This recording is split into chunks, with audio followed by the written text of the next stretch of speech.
You think it's easy? Remember your boyhood days. Remember your wayward ways. Come, let me go down memory lane. Check out them days again. Remember learning how to ride a bike and learning how to cuss. Drinking coconut water in the country till your belly nearly. Remember the first time you wear long pants and you feel like a man, huh? Remember how Ramadan and Valentine beat England? Hiding in the backyard, smoking a cigarette. And when they give you castor oil, you're living in the toilet, right? I remember still, and I always will. Time cannot erase boyhood days. One of the nicest things about growing up young in the Caribbean is teenage parties. Teenage parties are all held in people's homes, you know that. You know if all your nowadays they go club and them kind. You're going to people's house and party. Well, them days we used to, now this is not going to be believed by anybody under 40 years old. We used to play the record, the music was on a record. A 9-inch record running at what? 75, 33 or 75, no? A little one. 45, yes. 45 in reprives per second, per minute.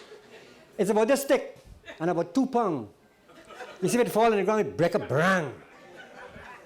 You put it down and you have to wind up. You wind up the thing, right? And you check and you put a head down with a needle. Now, they used to have a needle. You had to put it, needle would wear down. 100 brass needles in a tin. You take the tin, the needle, and you screw it in. Well, when them needles wear them and run out, we couldn't afford no more. We could, at the back of the yard, pick the thorns off the lime tree. Don't laugh, don't laugh.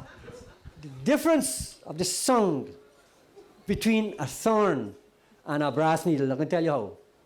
They had a singer in them days named Bing Crosby. He was a crooner.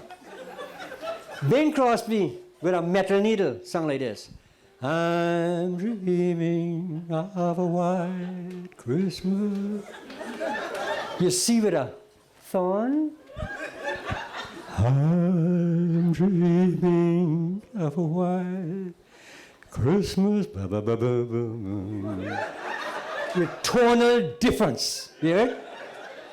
With every Christmas card I write. But don't worry this tone. Listen to the words. With every Christmas card I write. We used to be at friends, family in Trinidad. Trinidad is across the horizon from Guyana. 92 degrees here, 92 degrees there. We send it for Christmas, we send a Christmas card. The Christmas card got a robin redbreast on a snow-filled fence. With a virgin white hill. At the end of the hill, there are dead trees. We sending this to be friends in Trinidad, saying, Happy Christmas, wish you were here.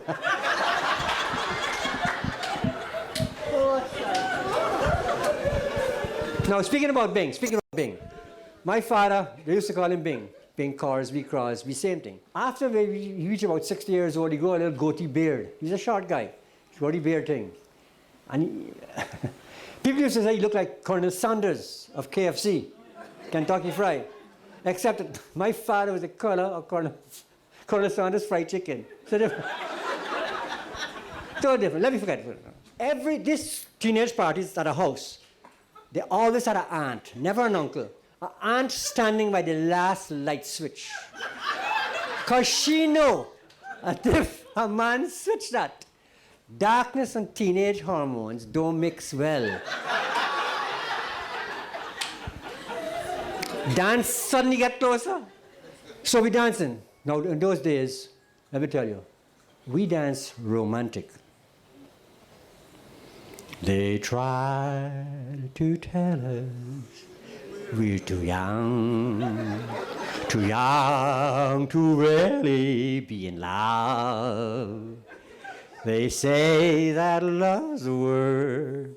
Notice the footworks. In them days, we danced with footworks. That's why we were better soccer players. You can't be a soccer player, you're dancing, so. No, you gotta have footwork.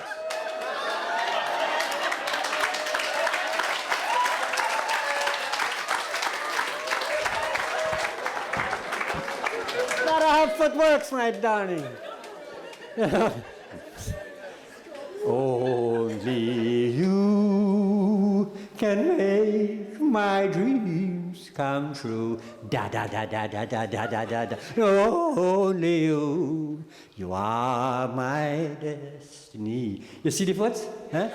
The next two lines had sexual innuendos, which we didn't know until much later in our lives. When you hold my hand, I'll understand the magic that you do.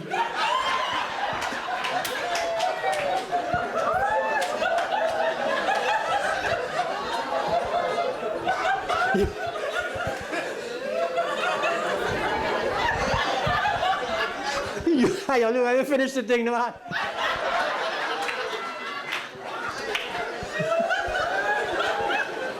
You are my destiny, my one. Now look at this. My one and only you. You're supposed to applaud for that.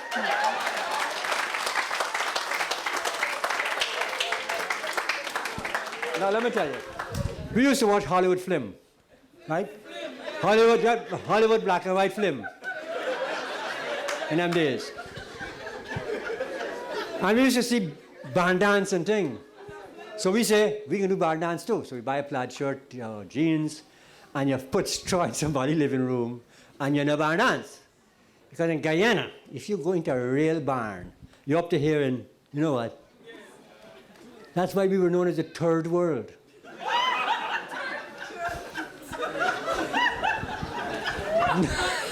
The third world, you see? But the trick, you see, in them days, the girls used to wear peasant neck blouses. Well, you know what it is?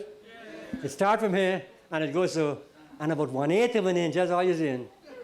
A little beginner, but 1/8 of an inch. And then, no big exposure, because in those days, it forced us to use imagination.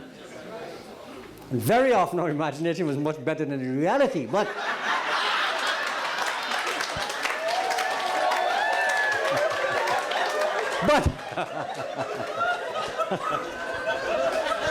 and the trick of dancing, because it used to go down lower there, the trick of dancing in them days was to ease the hand up until it touched skin.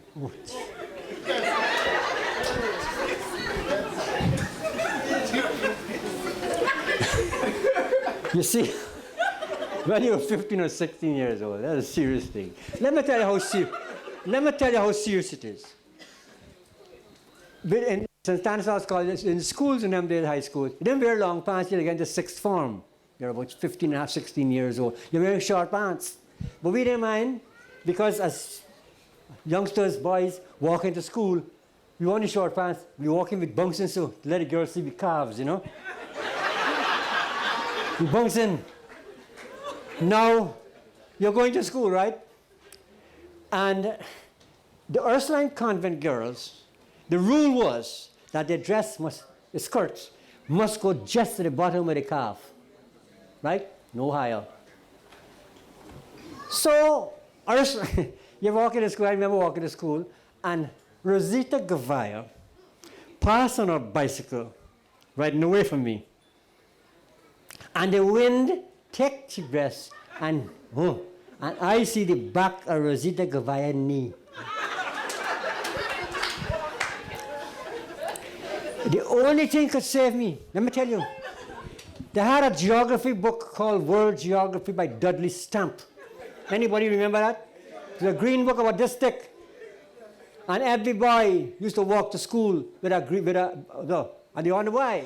Because you see, when you see Rosita's knee, only one thing could save you. From then on, you walk into school, so